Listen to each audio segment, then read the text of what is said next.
Hi, Gail. Hey, Loyiso, how are you? I am good. How are you? Well, I'm fine, but I want to dig in there. How are you actually? Oh, the actually. It's up and down. And I think that's as normal as it gets, no? Well, the world is a pretty strange place, but I think this episode could be just what you need to help you through the ups and downs. Okay, let's get into it then. The ups and downs episode. Up and down. Hi, I'm Loyiso Madinga. And I'm Gail Galley. And this is An Idiot's Guide to Saving the World, the podcast for anyone who cares about building a better world but doesn't know where to start. We are on a mission to get everyone on board to achieve the global goals. Now, there are 17 goals that the world promised to deliver by 2030, and although we are nearly halfway to the deadline, we are not halfway to achieving them. So let's get to work on ending poverty, protecting our forests, and providing clean energy for everyone. The big stuff. All the big stuff. This week, we're going to explore mental health and some ideas for how we might begin to improve it. We're joined today by BAFTA award-winning actor Will Poulter and anti-bullying campaigner Alex Holmes to explore what's causing a mental health crisis in young people and in men. If we can shape things in the current masculinity model away from those kind of problematic ideas, I think eradicate this idea that talking about your mental health makes you weak or there's something inherently wrong with you. 150 million children aged 13 to 15 every year are affected by bullying. So this is about actually empowering young people to be the ones that really shape attitudes and change behaviours. And as the psychedelic industry grows as a potential solution to this, we ask Indigenous health advocate Sutton King, how can we make sure that we don't make the same mistakes as we've made in the past? Indigenous peoples were stewards of the land. We are now owners of the land. And this concept that Columbus could come and say, I discovered what we call Turtle Island, when we were already here with our ways of being and knowing, is exactly what we're seeing within the psychedelic renaissance and patents. And how can you patent a plant when Earth owns the plant?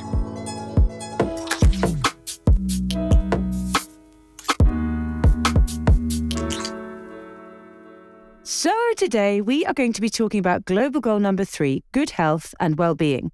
But actually we're going to delve into the unusual sides of that goal, not talking about vaccines or hospitals or non-communicable diseases. We are going to be talking about mental health. And so, Loyiso, I'll ask you one more time. You good? I think I am. When I remember to be good. I got to get some sunshine today in my eyes. That always helps the mood lift. It's things you don't think about. You don't think about feeling good until you've got your other stuff done. It's like, let me pay the bills, and then if I have time this weekend, I'll do something that feels good. How are you feeling, really? Well, you see, I feel very lucky because in general, I think I am an optimistic, sunny kind of nature. I live with a couple of males in my household who definitely get affected by SAD. Do you know that? Seasonal affected disorder. Oh, the SADs. Yeah, the SADs. Yes. And it's been a long winter, I think. And obviously not all is well with the world either. So I observe this around me and I feel for them. Do you struggle from it? Yes, SADs. It's linked to the man flu. It's one of those aggravating side effects of the man flu that women do not take seriously enough for my liking, because what happens is we get sick and then we can't do anything. And us men, if we're not doing something, we're not worth anything. And then the SADs come in. Now we're coughing and crying at the same time. And who it's wants horrible. that? It's really because horrible. then you're never going to take the rubbish out. That is useless. But seriously, we are going to get into a bit of mental health in men today. I never know whether women and men do struggle differently with mental health or whether we're just, us women as in many things, better equipped to deal with it because we talk to our friends, because we don't dwell on it. I don't know. I have a really open relationship with my friends. We talk about our feelings all the time. Even in talking about your feelings, sometimes because we're not surrounded by the language and the ways to talk about it, even in our attempt at talking about it, we just fall short on it. You know what I mean? Your friend can only go, man, yeah, I hear you. How was the game last night, huh? That was also a bummer. Jeez, that can't help. So there's no depth to your tools to sort of support each other. You'd love to, but you just don't have the language sometimes. And then there is the thing of manning up by society. So there's that pressure on the outside going, okay, now that you've weirdly said all these weird emotions of yours, can we man up quickly and take out Gail's trash, please? It's true. I think we're still evolving into a situation where we want men to talk about their feelings. I don't know. I think I've moved on this. I think until really thinking about this goal and realizing that mental health is not central to goal number 3, buried in the target. When I think about global goal number 3, I think malaria, I think hospitals, I think children dying of preventable diseases. The mental health question, which I have heard raised more and more recently, that one I used to think was a bit of a soft kind of, yeah, sure, we'll get to that one. But I think there's been so much really good understanding and dialogue recently, not least by one of our semi-heirs to the throne. I think we're beginning to realize its profound impact on all the other health targets. In fact, all the other targets. You know, if you're struggling with your mental health, how are you going to get to school on time? You know, how are you going to have decent work and economic growth? How are you going to achieve gender equality if you're just so bloody depressed? You can't stand up for yourself. How are you even going to care about the other 17 goals, let alone just other healths? Because, if you're not good, then there's nothing that's throwing you forward into doing good. And I mean, like, I look at my home country of South Africa and I go, man, if there's one thing my country needs, it's a therapy. It's a lot of therapy. Because just this morning I was reading somebody's, posted about their abusive father who, put a gun against the mom. And I'm like, well, I know the story for a few people. And I go, well, then that's linked to gender-based violence. And that's linked to, the bravado of manliness that then, it all adds up. And without our mental health, which I think people think of it as like, are you happy? And it's like, no, are you okay in your head to help us be a better world? Yeah, right. It's core, isn't it? But what we're seeing now is like next level. I think it's anxiety. It's crippling. And then is it coming out in ways that are, fueling stuff like Andrew Tate and, really nasty misogyny from young men who just feel so low and lonely, I think. They find their tribe wherever they can find it. We haven't touched on social media and its impact on mental health. I can't imagine being a kid right now, a teenager going through that. It affects me badly. And it's really great that we have our next guests on the show, because I really want to start with the idea of youth, because I think that's when we all go to our shrinks, that's the part where we realize, oh, that's where it all started. Tell me about your mother. Yeah. So Will and Alex, welcome to the podcast. Can you introduce yourselves to our listeners, starting with Alex? My name's Alex and I'm Deputy CEO at a non-profit called the Diana Award in memory of Princess Diana. We believe that young people can change the world. Hi there, I'm Will Poulter. I'm an actor and I'm also an ambassador for the Diana Award and Anti-Bullying Pro. And I'm Alex's mate, basically, before anything else. And thank you very much for having me. Yeah, that's the most important job. Well, I want to start with you being a person in the public eye. Social media is something you have to be on, obviously, trolls and all. You're now decided to use the platform to talk about mental health and not just be out there with your apps. What is the thing that made you decide that, like, I'm going to talk about mental health on the mental health causing apps? It was a complicated sort of balancing act for me. It was about being highly specific about how I was using it. I've made a kind of relatively concrete rule with myself, which is that I use social media solely for the purpose of profiling the collaborations that I am lucky to be a participant of with organizations such as Alex's, like Anti-Bullying Pro and the Diana Award, using social media purely to kind of focus on those sorts of things and not for personal promotion or anything else. And what that does is it allows me to feel like I'm kind of maximizing the potential of my social media because I can kind of feel good about the output. But I also do it in such a way where I'm not necessarily exposing myself to so many of the trolls that you mentioned, hopefully. And so I'm using social media in a way that works for me. And that's also not to say that the way that anyone else uses it is wrong. It's just a balance that I've struck that, it feels sustaeenable, to be honest. I was just thinking about, I'm a mum now of 2 children, and one of them is old enough to be on social if he wants. And you are actually in one of my favourite films, Son of Rambo. I realise you're about sort of 4 years old when you did that, but I love it. But what that film reminded me of is in many ways, growing up is meant to be a little bit shit. You know, you're meant to have ups and downs. It comes with the territory. It's teaching you for a life as a grown-up. But when you chuck social media into that, is that one of the things that might be fueling a mental health crisis? And Alex, I'll ask you about this in terms of the bullying work that you do. Do you think social media is driving that and making it worse? You know, you can't get away from it now. Yeah, absolutely. And I mean, just in the UK, I think it's 99% of all households with a child aged 0 to 17 have the internet and have access to it. And that's a big difference from when I was growing up and we had dial-up broadband internet. Yeah, remember it made that terrible noise. And if my mum was using the phone, I couldn't use the internet. Things were that bad. So now you can, not only be compounded with comparing like who's got the best trainers or the best lifestyle at school. Now when you get home, most young people are spending anywhere from sort of 3 to 6 hours when they get home from school on social media. So it really can make you feel like you're missing out, that you don't have perhaps some of the highlights that you're seeing on social media. But we know, of course, like those are the things that are being curated and presented, and they're not always that sort of reachable aspect. But it's much tougher growing up, particularly like when you feel like you're missing out, or perhaps your life isn't as great as some of the lives that you're seeing online. So it definitely feeds into that sort of poor mental health, and maybe that perception of yourself and whether you belong. And I guess that as it made even worse, I guess, with the trolls. It's like these days we have increased access to our bullies. And speaking of, bullies have been around forever, but now, now they don't even have faces. They just bring hurt. And Alex, you got into the space of activism through your own personal experiences with bullying. Like, can you tell us more about that and how you're working now to help young people? Yeah, I think global goal for quality education is so important, partly because we spend 11,000 hours of our life at school, the sort of average young person. So it's a huge amount of time.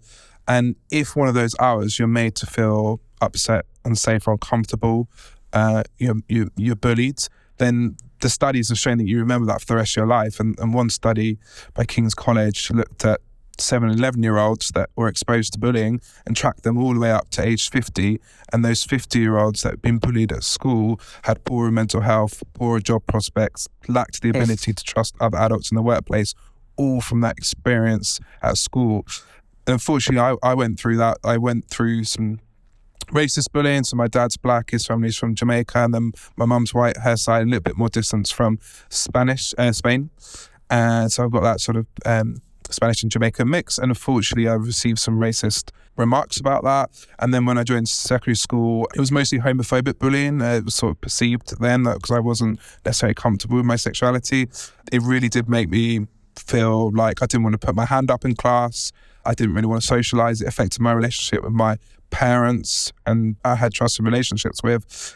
So that sort of pain, I think, gave me a real purpose. And you talked about that sort of solutions. One of the biggest things that Will and I are really passionate about is peer support. And actually social media brought Will and I together. I reached out to him on Twitter. He knows how to use that platform very well. Talk about irony, right? He replied. That was 10 years ago when I started this sort of, over 10 years ago now, this peer support program when I was sort of age 16, which trains young people to be anti-bullying ambassadors whose job it is to protect themselves and their peers from the harmful impact of school-based bullying and violence, which unfortunately UNICEF has said that 150 million children aged 13 to 15 every year are affected by bullying. So this is about actually empowering young people to be the ones that really shape attitudes and change behaviors. So we've definitely seen that idea of, and I think it plays in adults as well, you always sort of look up to your peers. You're more likely to speak to somebody who's maybe from a similar situation to yourself. And that's our sort of program really, all about sort of empowering young people to be anti-bullying ambassadors. And Will's been part of sort of supporting that, and it's spread, across the globe. Oh, I love that, because I think I was a little bit bullied, but not in school. So I loved school because I was bullied outside of school. So school was a refuge. I think if you're being bullied and you feel like there's no way out, it must be so awful. And so I'm sure what you're doing is having a huge impact. I'd like to raise the issue of boys and girls, or men and women. What do you guys think is going on with men? Because it feels, I don't know whether it's getting worse for guys, not just bullying, mental health, all of it, or whether you're just talking about it more, or is it that it's equal, but that girls find it easier to talk to each other about it?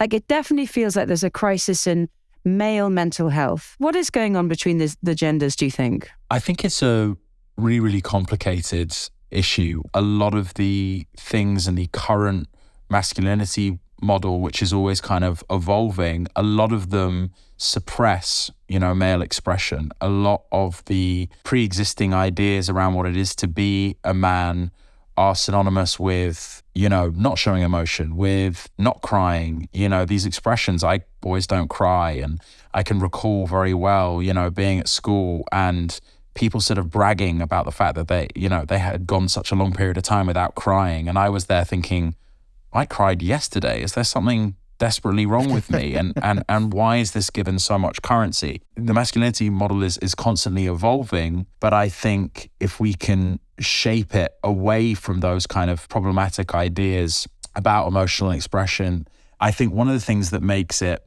particularly complicated with regards to men is there are certain things that I think in the context of a patriarchy, it's hard to turn around as a man and legitimately feel as though you are being sort of discriminated against with regards to mental health, because at the end of the day, women didn't establish these rules. Women didn't create a society where men are supposed to be one way and one way only. To a large extent, men have kind of created that for ourselves. We have, painted that role for ourselves, and we are kind of sort of living up to it to a degree. So it's incumbent on us to, I think, do the work to be able to, as I say, reshape the masculinity model. And I quite honestly think that, women set a very good example as to how we might be able to do that. I really want to jump off of that because that's brilliant. Because to go back to Alex and say,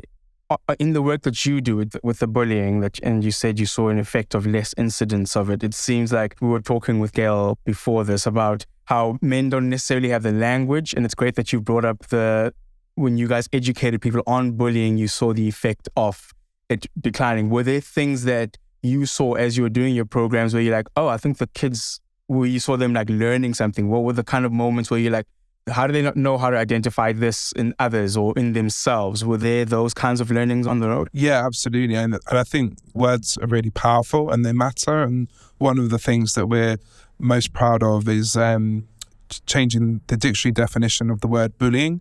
So when you used to look up bullying, it used to describe it as happening to people that were weaker.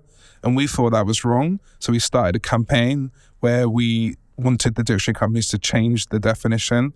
And people like Will, Millie Bobby Brown, other individuals came together to highlight the fact that we thought that built into the sort of stigma that there is around feeling vulnerable, and that's okay, or appearing slightly different, and particularly for men and boys, that is an issue. So we campaigned, and one by one, the dictionary companies slowly changed their definition. So now, when you look up the word bullying in the dictionary, no longer are you defined as being weaker if it's happening to you. And we think that's really important because there's a huge amount of stigma that men and young boys in particular face around when they're different. What else can we do then to help these young men who are struggling with their mental health? Will, I read an interview with you in prep for this interview where you were talking about physical fitness. And Alex, do you find that as well? Like the relationship, I think, is very interesting between mental fitness and physical fitness. And I would add the natural world into that as well, actually. Like if you can bring those things back together, do you think that's something that we can help and support young men with? What's both of your experiences with that? I think there is a lot of work to be done in that space, especially as, mental health is not kind of treated with the same level of respect and care that, physical health concerns are, which is baffling to me. So I'm a big proponent of talking about mental health as physical health. And I think one of the things that I encourage among my friend group of men, and one of the things that, I regularly do with my male friends, and they kind of offer this up to me, is we check in with each other regarding our mental health. We regularly ask ourselves those questions. And I think another really, important thing to try and kind of bear in mind is that It's important not to make, assumptions that the person who appears to be mentally well doesn't need a check-in or doesn't need that question about how their brain is feeling. How's your head lately? Other ways, other phrasings, because I think sometimes, how is your mental health can sometimes get people's back up, and it's maybe only because it is so stigmatized. So just trying to think of other ways to word it, I think can be effective. And then with regards to physical exercise, certainly I've found the natural endorphin rush of, exercising to be hugely beneficial to my mental health, amazing stress buster.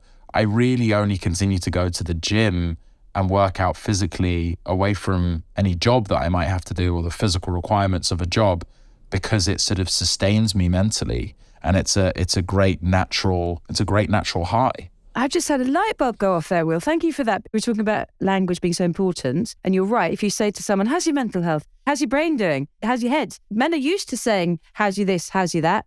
In that kind of physical way, like you say, how's your, I don't know, what do you say? How's your bench press? What do you ask people about gym? That kind of thing. Right. Yeah, you might do. What's your brain benching do these you men days? ask each other things? Depression? Patriarchy. How do they speak? No, you know what I mean? Like, if you can turn it into that, it's so powerful. It's such a little shift. Mental fitness. It's important. Yeah, Will's never asked me like how my bench press is going, but he has asked me like how I'm doing and how my brain's doing.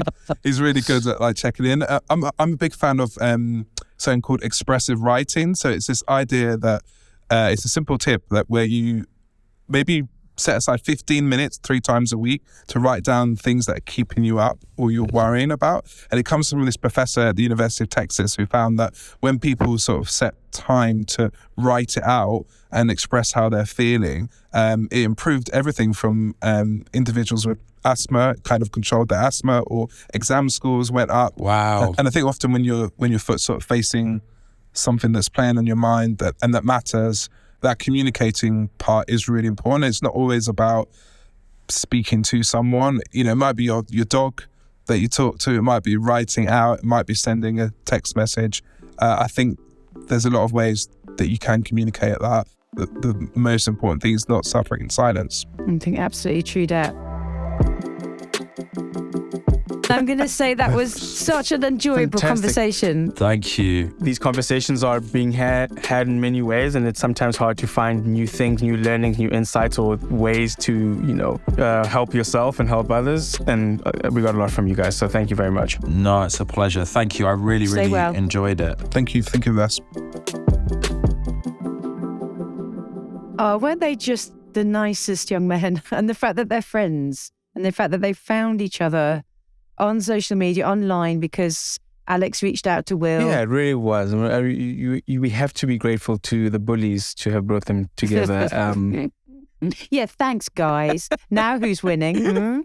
Thanks, bullies. Yeah, I really enjoyed that. That was like another tool you can have in this mental fitness thing. I love the parallel between the two, because it's sometimes you don't want to do curls every day. Sometimes you want to hit a leg day, and just learning about small things like writing down what your anxieties are 1 or 3 times a week, knowing that that's an effective tool, or finding friends you can just share with, learning to open up and having all these different ways to help your daily fitness. We don't. And I enjoyed thinking about where it all starts, i.e. school, how impactful what happens to you at school is. And the fact that for boys in particular, that valve is shut down. Like, do not show your feelings too strongly when you're young, because of other biases that are prevalent in the generation above them. So I think, as ever, lots of these things stem from education, but in the soft sense on this one, just let's let the boys know it's okay to feel and it's okay to talk. It reminds me of, in the gender space, how we really need men to be listening to the women's issues. In this one, we really need the women to be listening to the guys, because I think sometimes we are the ones that are holding them in that place where they don't think it's all right to talk. And we just need to say, guys, it's cool to talk about your emotion. We want you to do that. It's going to be better for you. Oh, for sure. Yeah. Patriarchy is something we are all involved in. We all have a hand in. And, it drives a lot of us to the point where, if you can't speak up, if you don't have the support around you, you end up at the bar where all the other guys are. We're boozing it up. We're drugging it up. And that is not where any mental health issue is solved. But saying that, there are solutions medically. And I'm not just talking about going to a rehab or oxy something that's supposed to make you better. We're going back in time. We're going indigenous. We're going to the land. Psychedelics from things like mushrooms and all these other fascinating plants are coming back in vogue, or at least being introduced into modern day society as a real medical solution to a lot of our mental issues. This is becoming a really big topic on all the places that I talk about and listen to mental health issues and medication. Psychedelics is the new thing that we're rushing into, right? Like crazy. I heard about millions of dollars being invested by the pharmaceutical industry into these new medicines, into the peyotes and the ayahuascas of this world. But I'm really glad that we've got our next guest on, because she can tell us how to do that responsibly. Sutton King is the co-founder and president of the Urban Indigenous Collective, and that's an NGO advocating on behalf of Native Americans living in urban areas, making sure that they get the culturally appropriate healthcare that they need. She's also part of the Indigenous Medicine Conservation Fund, and that is protecting those indigenous medicines like ayahuasca and peyote, make sure that the West don't get too much of it or extract it in such a fashion that is unjust or unsustainable. But let's listen to how she introduced herself. Poso, Sagoli, Sutton King, Naktau, Pinuki, Nukat Zungwa Hawaii Ni'i, Waknata Nawagitolota, Oniota Aga Ni'i. So hello relatives, that's me introducing myself in the Oneida language. What do I do? Who am I? So I'm Afro-Indigenous. I come from the Menominee and Oneida Nations of Wisconsin. I would really see myself as an Indigenous rights activist, a social entrepreneur, a public speaker. I wear many different hats as Indigenous women oftentimes do. Wow. That was amazing. Sutton, thanks so much for joining us. Thank you for having me. At this episode, we're trying to look at mental health, and within that, a frame of the kind of the use increasingly, and certainly in our community and in the West, on psychedelics, plants, healing. But just to stay back up that very general mental health piece, what is it that you can share with us of Indigenous communities who have maybe left their lands and are living in places like you? What is it about their particular mental health that is troubling? Is it also in crisis? What is it you're learning is bespoke to that community? And how can you bespokely help them? So Indigenous peoples, we have our own laws, we have our own self-determination and sovereignty. And so what happened was we had the United States government say, move to urban areas, we promise you resources, we promise you opportunities, which I would say were supposed to be sacred bargains. And so today, over 70% of Native Americans live in urban areas. However, when we got here to urban areas, those resources just didn't exist. Native Americans are the only group of individuals who are actually born with a legal right to free healthcare. But what we see with Indian Health Service, the federal agency tasked with providing culturally appropriate healthcare to Native Americans. And there is such a limitation and gap in funding to provide the adequate healthcare necessary to be able to support Indigenous peoples where they're actually at. And we're dealing with astronomical rates of suicide, PTSD, chronic illness, poverty. And so when you think about it, this sacred bargain isn't being honored. What have you learned along the way that you're doing that you could implement beyond the community itself, that you go, the world could use this information? Because there's a lot of knowledge with Indigenous peoples all around the world that is, human and not just set for one culture. I think the Western worldview is really this compartmentalized view of the body, right? We break the arm, so we just fix the arm, but we don't ask about why did we break the arm and what are the impacts after breaking the arm. However, the Indigenous worldview, which is really looking at the medicine wheel, the entire body, the mind, the spirit, right? And in our beliefs, each must be in balance and equally developed in order to remain healthy and happy. Again, what we're seeing right now is the Western world starting to indigenize, right? Holistic healthcare. We're in the psychedelic renaissance. And so we're seeing this indigenizing happening, but we are missing a step.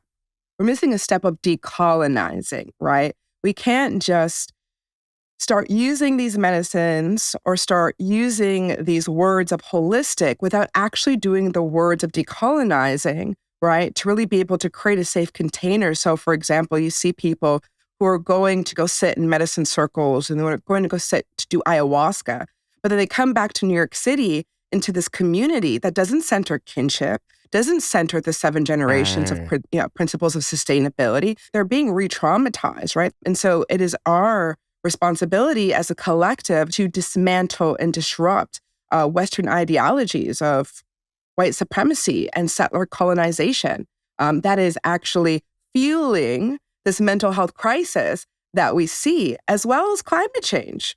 Oh my God. I mean, you just said everything there. That's just everything, isn't it?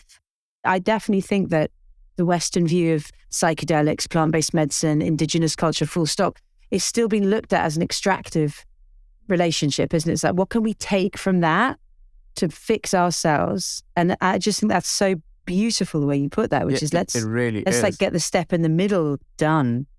Do you look at that sort of pillaging again on the medicine side? And what are your feelings about that when you see all these sort of, I'm stereotyping here, but all these rich Westerners flying off to the ayahuasca retreat, deep in Ecuador and then coming back to their extractive jobs? Like, what do you think your community sees when they look at that? And what do they feel? Yeah, well, we're not a monolith. And so a lot of different biocultures have many different perspectives. However, in my opinion, and there's that one, I want to hold space that the collective is hurting. Yeah. And, I want to see healing for everyone, but there's a right way to go about that. I think we really have to consider climate change and the ecological threats to a lot of these medicines, right? For example, we're seeing an ecological threat to peyote. We're seeing ecological threats to the toad, where people are really sourcing DMT. There are solutions. There are synthetic versions.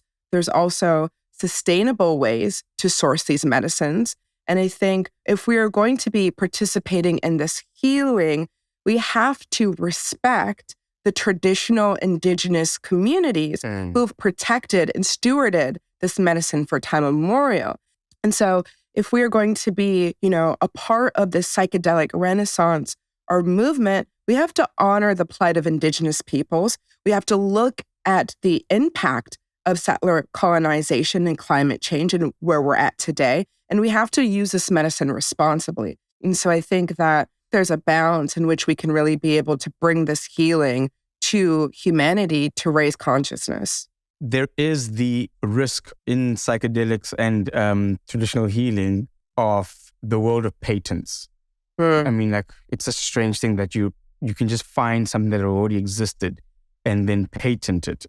And then you run the danger of then the exclusivity of medicine.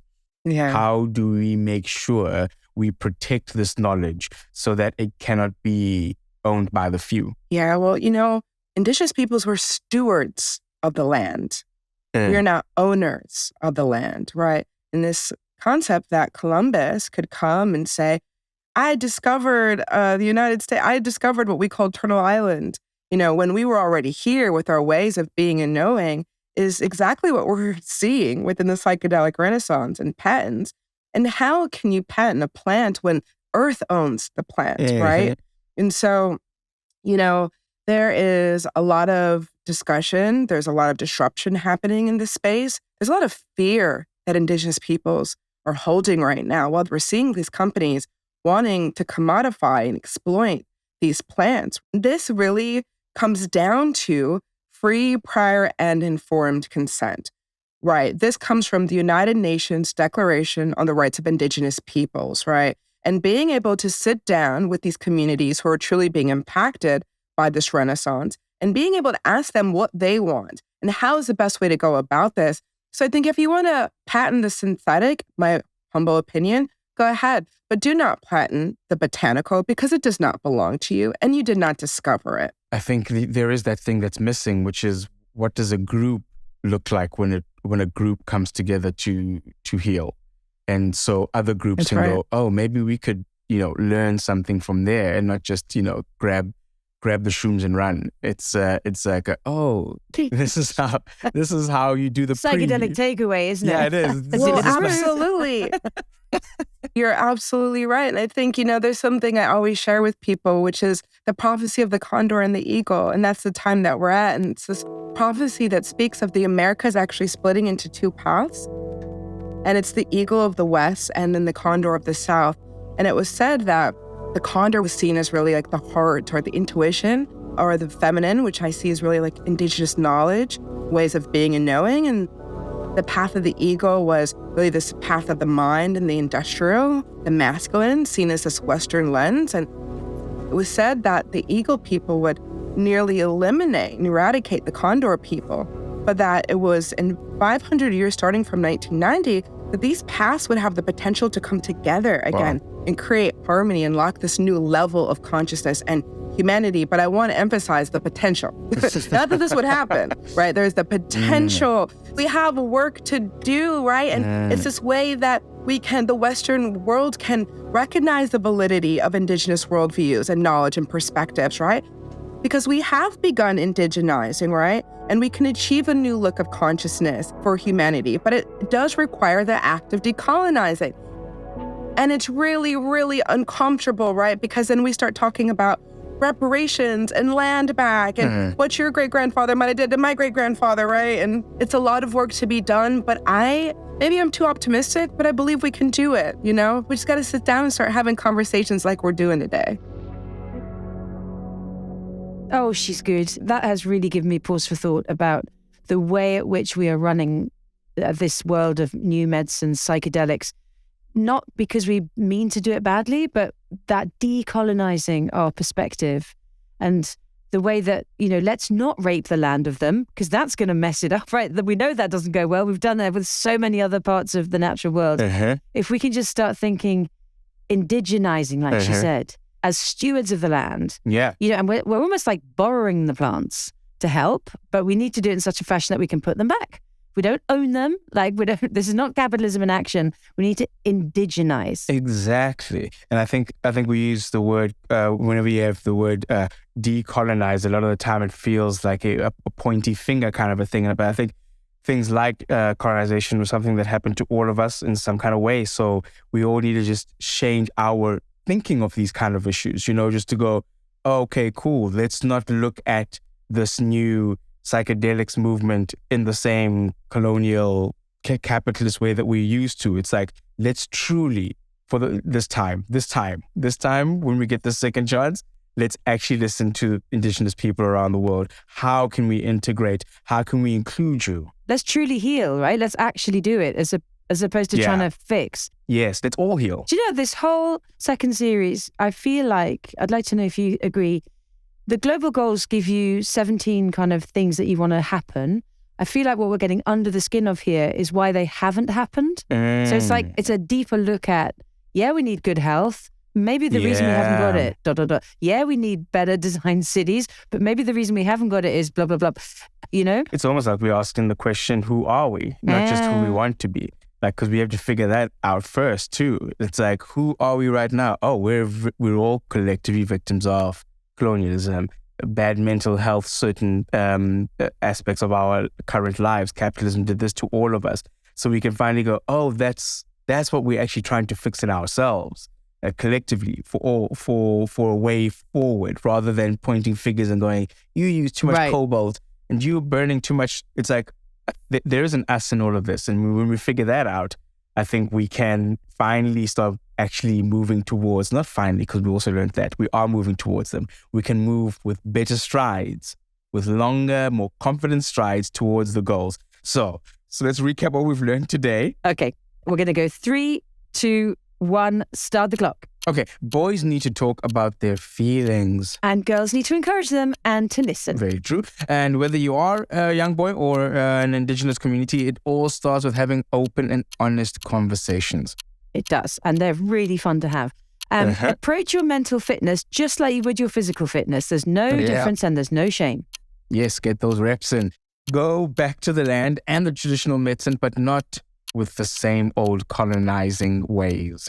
Oh, absolutely. And educate yourself and respect the indigenous knowledge all around.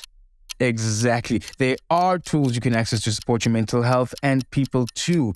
Look up the anti-bullying program and do not suffer alone. Do not suffer alone. That is the end. Time's up. But as ever, if you want to find out more, head over to globalgoals.org and click on Goal 3, where you'll find a whole load more great tips on how to get involved. And if you do need a little bit more information, check out our show notes from this episode for things like links and guides and tips. That's me, Loyiso Madinga. And me, Gail Galley. Saying, see you next episode. Take care of yourselves. Stay well. An Idiot's Guide to Saving the World is an audio production made in collaboration with Project Everyone. The producers were Yolaine Goffin, Eli Block, Ellie Winter-Taylor, and Iva Manley. The executive producer is Ellie DiMartino. If you like what you heard, please subscribe, share on your socials, and leave a review. It helps other people find us because we like being found. And the more people find us, the more people are saving the world.